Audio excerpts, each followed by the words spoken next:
apasionados por la historia. Buenas, buenas, buenas, apasionados por la historia. Bienvenidos a un nuevo video, en esta ocasión, de tu programa.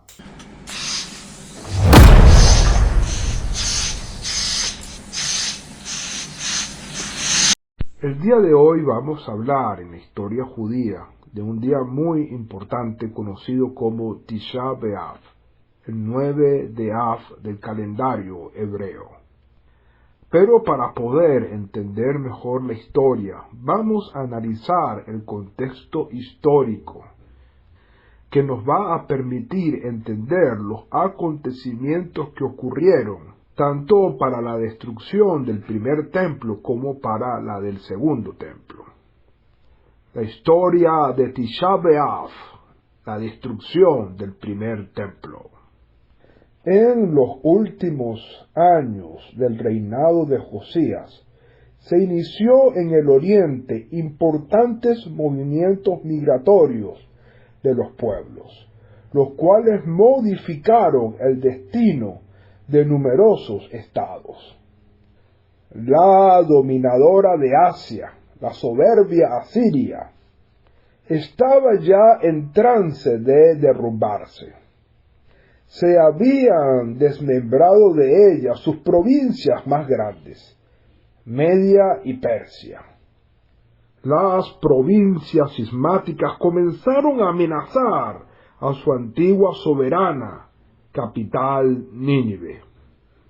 En Judá fue acentuándose la esperanza de liberarse de la hegemonía asiria. En contra de Asiria trabajaba también un antiguo enemigo, Egipto. El faraón egipcio Nejao, pretendiendo una parte del destruido imperio asirio, se puso en marcha con un gran ejército hacia el río Éufrates. Pero para llegar a su destino, las fuerzas egipcias debían atravesar el territorio de Judá. El rey Josías decidió impedir el paso, pues temía que en caso de conquistar las cercanías provincias asirias, exigieran también la sumisión de Judá, tributaria de Asiria. Salió pues con un fuerte ejército contra Nejao, obstruyéndole el camino. Las fuerzas enemigas se encontraron en el valle de Megiddo, cerca de los montes Carmelo, y se produjo una batalla que terminó nefastamente para los hebreos. El ejército del reino de Judá fue batido y Josías quedó herido de muerte. La derrota de Megiddo hizo que Judá quedara subyugada a Egipto. Al quitarle el faraón Nejao a Asiria toda la Aramea, actual Siria, se proclamó también dueño de la vecina Judá. Josías había dejado 3 hijos. De ellos designó de Nejao como rey al mayor, a Joacim. Este era un hombre malvado y déspota, y los judíos no lo querían. En cambio, agradó al rey de Egipto, en cuyas manos se convirtió en un dócil instrumento. Contra la perversión del gobernante Joacim y de las clases superiores, lucharon desesperadamente los amigos auténticos del pueblo, los profetas, encabezado por Jeremías. Este encaraba la verdad al mismo rey y predecía que el Eterno en su ira haría con Judá lo mismo que hiciera en antaño con Samaria. Las profecías de Jeremías empezaron a cumplirse. El victorioso rey de Babilonia, Nabucodonosor, salió con un fuerte ejército contra Judá. En las ciudades limítrofes, los babilónicos se daban la tarea de cometer arbitrariedades y de saquear a los habitantes. Entonces Joacim se declaró vasallo de Nabucodonosor. Judá reconoció la supremacía de Babilonia como antes la de Asiria y Egipto.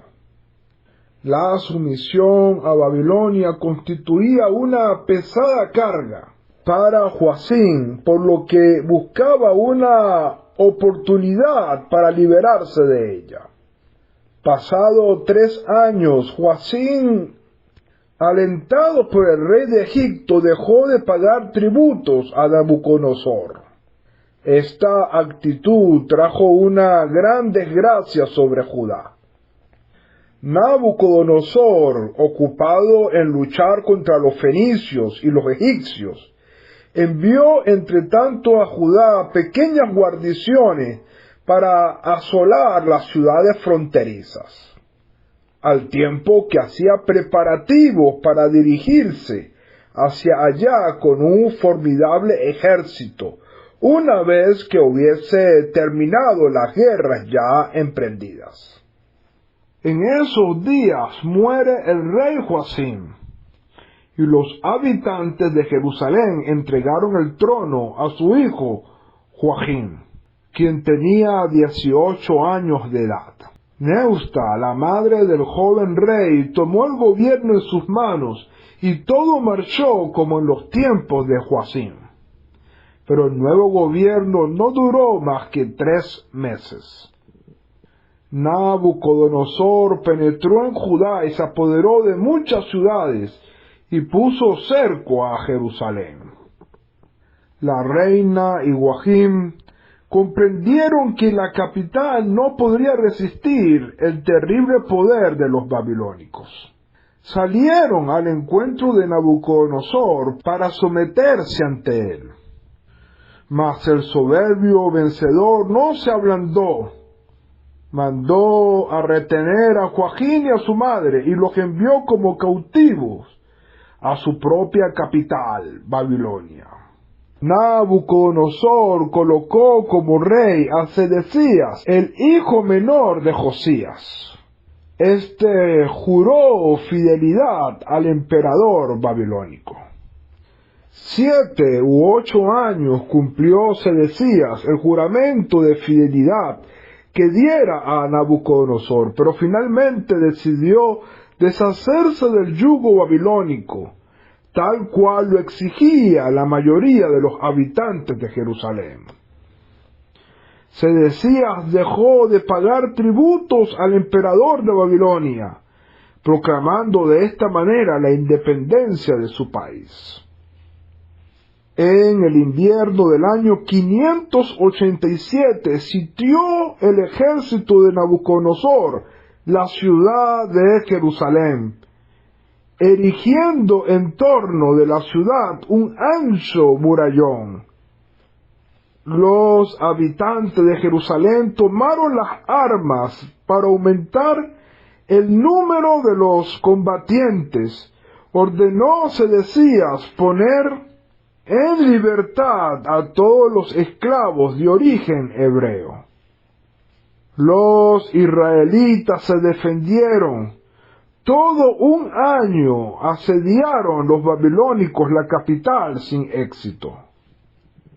Repentinamente Nabucodonosor recibió la noticia de que el rey egipcio, Ofra, se venía contra él con un poderoso ejército. Los babilónicos partieron apresuradamente de Jerusalén y se encaminaron hacia Egipto. Los judíos, por su parte, se mostraron jubilosos, viendo en eso el comienzo de la derrota de su enemigo, mas su alegría fue prematura. Nabucodonosor alcanzó a abatir a los egipcios, y su ejército tornó a asediar a Jerusalén. En el 4º mes del calendario hebreo, conocido como el mes de Tamuz, Del año 586, los babilonios derribaron en un sitio el muro de Jerusalén e irrumpieron en la ciudad. El rey Sedecías y varios de sus cortesanos huyeron de noche de Jerusalén, pero fueron alcanzados por los jinetes babilonios. Nabucodonosor envió a Jerusalén a su capitán de guardia, Nabuzaradán, con la orden de destruir totalmente la ciudad. El cruel capitán llegó a la capital de Judá, se posesionó de todos los caudales del templo y sus enseres preciosos, que despachó a Babilonia. Y el día 9 del mes de Av, puso fuego al espléndido templo que existía desde los días de Salomón, así como el palacio real y a otros grandes edificios. Derribó las murallas de Jerusalén y se llevó prisioneros a muchos habitantes. De ser una gran ciudad, Jerusalén se convirtió en meras ruinas. A los sobrevivientes los llevó Nabucodonosor como prisioneros a Babilonia, dejando únicamente a 6,000 personas, sobre las cuales colocó como líder a Gedalía, hijo de Ahicam. El profeta Jeremías no presenció la horrible destrucción. Antes del final, el Eterno lo mandó a la ciudad de Anatot a cumplir con una misión. Al regresar, levantó sus ojos y vio una columna de humo que salía del templo. Entonces pensó que los judíos seguramente se habían arrepentido y que ese humo provenía del incienso. Conforme se acercaba más, vio la muralla abierta y el templo destruido. De inmediato comenzó a lamentarse y a llorar. Buscó a los exiliados para unirse a ellos y notó que el camino estaba lleno de huellas de la sangre de los miles de asesinados. Pedazos de miembros de cadáveres de niños y adultos. Él los levantaba y lloraba. Así llegó a Ramá. Allí los alcanzó y lloró incontrolablemente. También la matriarca Rachel pidió al Eterno misericordia por sus hijos y no quiso ser consolada, como lo dice el profeta. Jeremías acompañó a los exiliados todo el camino y los consolaba. Y cuando llegaron a la frontera de la tierra de Israel, se le apareció el Eterno al profeta y le dijo: si tú vas con ellos, yo me quedo aquí. Y si tú te quedas en la tierra de Israel, yo acompañaré a lo que resta de mi pueblo al exilio.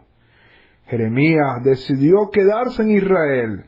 Y cuando los exiliados vieron que Jeremías los abandonaba, comenzaron a llorar y a gritar: Maestro, no nos abandones.